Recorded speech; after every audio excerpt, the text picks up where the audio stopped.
So it's 19 days to the Super Eagles' first game at the 35th edition of the Africa Cup of Nations. And a whole lot of things have happened. First, there was the injury of new sensation Benjamin Frederick, and also the release of 54-man list by coach Eric Sekushel. And now another one. And this, to me, is big. The captain of the Super Eagles of Nigeria was featured 83 times for the Super Eagles of Nigeria, scored 8 goals in the colours of the Eagles, and won 3, different medals. Won a bronze medal in 2019 at the Africa Cup of Nations, won a silver medal at the 2023 edition, and won an Olympic bronze medal at the Rio Olympics in 2016. All that William Troost-Ekong did for Nigeria will be documented in history. And he has bowed out today. And, I would say it's shocking to me, especially with a tournament approaching. He was the best player in the entire continent of Africa last year at the Africa Cup of Nations. He was the best player according to the Confederation of African Football. And not having our best player, the leader of the team, go to this particular Africa Cup of Nations. It's the beginning of a new era though, but would you say it's the best time, or the best time he should have bowed out as player and captain of a team? Welcome to my channel. My name is AY Sugar.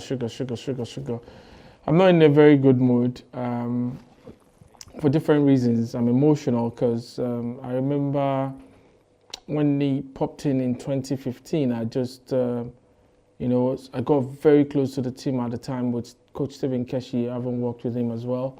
And I knew how, Troost-Ekong metamorphosed into the player he eventually became. I've got different stories of either personal time or being with the team and his mentality, the days of the Oyinbo Wall with Leon Balogun, my friend, and what they were able to do, the passion he put in, his foundation, also bringing about his being a true Akwa Ibomite and a Nigerian. You will see the passion in a player that chose to play for Nigeria ahead of any other country that approached him. I was a man who really wanted to play for the Super Eagles and will always grab the opportunity. And if you look at it, 10 years and 83 caps, apart from injuries, and it was at the World Cup for Nigeria as well, 3 Nations Cups. That was good. And out of the 3 of the Nations Cup, he got a medal, 2 medals. So I want to say, well, we're going to be missing a huge player. William will always come in, face criticisms, come in, even at times when I would call him for media rounds, myself and the media officers that I work with the Super Eagles, that's Mr. Tony Bitoye and of course Mr. Babafemi Raji, and at different times, even before becoming captain, he would always honor such interviews. I've got lots of pictures with him, and he was always looking for the best for Nigeria. We're going to miss him at this tournament because he brought the cool calmness into the leadership department of the Nigerian team. Would you say this is the best time for William to bow out? Or when would have been the best time? After the tournament or before the tournament, or maybe he wanted to also, well, of course, he wanted to go to the World Cup, but we didn't qualify. So a lot of things going out there, but I know he's a passionate Nigerian who really fought to don the colours of Nigeria, and his dedication is second to none. I can remember games where he will manage an injury to the end of a game, games where we would not believe that we can win it, but he would really trust that we can. Games where he would manage to come, when he was even playing for Watford or playing for any of the clubs he played for, he would always fight to be there. He would always be there. worked with different players, was ready to pair with anyone as far as the team would match on, as far as the team would do very well, and not ashamed to face critics, and always had his way around, the way to calm fans and to also speak to the media. Friends to a lot of media personalities and executives. You see the true Nigerian nature in him: resilient, fighter, a complete player, and I'm proud of what he became eventually. I remember the first game he played was against Chad, 2-0 in Kaduna, I think, and from there he didn't stop coming. From there he kept believing. From there he kept coming under different coaches. Never had one drama, as player and captain eventually of the Super Eagles. I'll miss a lot, a player that at some point, even while I was working, actively with the team, gave me a GoPro 9. He was always creating content, and then, things turned so at some point, I think we didn't qualify, or we had a bad game, and he stopped his content at the time because he was always doing content about the team in camp. Then we're playing in Lagos, so we would always record, and it was a fantastic content. Just talking about his own vlog, his story in the camp and everything. But a lot of people came for him, as always, Nigerians, and said that he's distracted, he's not giving his best, and he stopped the whole content thing. He stopped it. So I won't be surprised he's going to hug it again. He has a lot of stories to tell, and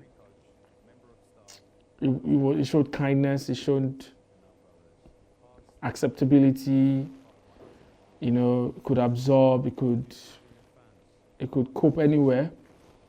He didn't say anything even after growing up in Netherlands or growing up in England after playing for Tottenham's youth team. He would always blend in, so to speak. We're going to really miss him. And I think the last Super Eagles captain that bowed out after the tournament, that was in Egypt 2019, when Mikel Obi bowed out after the tournament when we came back with third. He said he was not, going to be continuing as captain of and player of a team.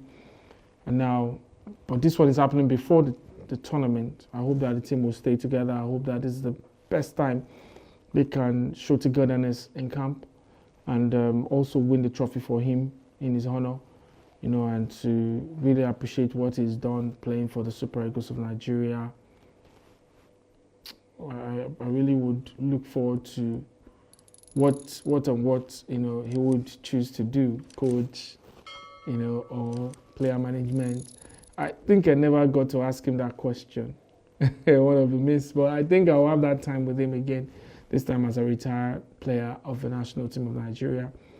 So we'll talk about it again. We've had lots of interviews with him, content. I have a lot of it, and I will drop one just to sign off. I think the one we had in 2021 when he talked, I think I've used that in recent times, just when he talked about himself. I wish him all the best, William. We'll definitely again miss you in the colours of the Super Eagles of Nigeria. Thank you for everything. Thank you for your service to the nation. And thank you for, being my friend as well. And thank you for your humility, your dedication, your passion. Thank you for sacrificing time, and choosing Nigeria, of course. Thank you. Thank you for identifying with us and for everything, of course. Wish you all the best. Well, guys, please, this is more or less like a tribute to William Troost-Ekong, former captain and former player of the Super Eagles of Nigeria, who retired on the 4th of December 2025. I remain a wise sugar. I look forward to reading from you in the comment section. What do you think about this retirement, the timing? What do you think about the team going into the tournament without a leader in Troost-Ekong? But I'm sure they will have a new leader, whoever the coach will want to appoint during the tournament. What do you think about the chances of Nigeria? In a couple of days, we should have a final list of 28 players that would be selected to play for Nigeria at the tournament. So we'll see how that pans out. And of course, more content from the camp of the Super Eagles. I'll see you in another video. Bye-bye.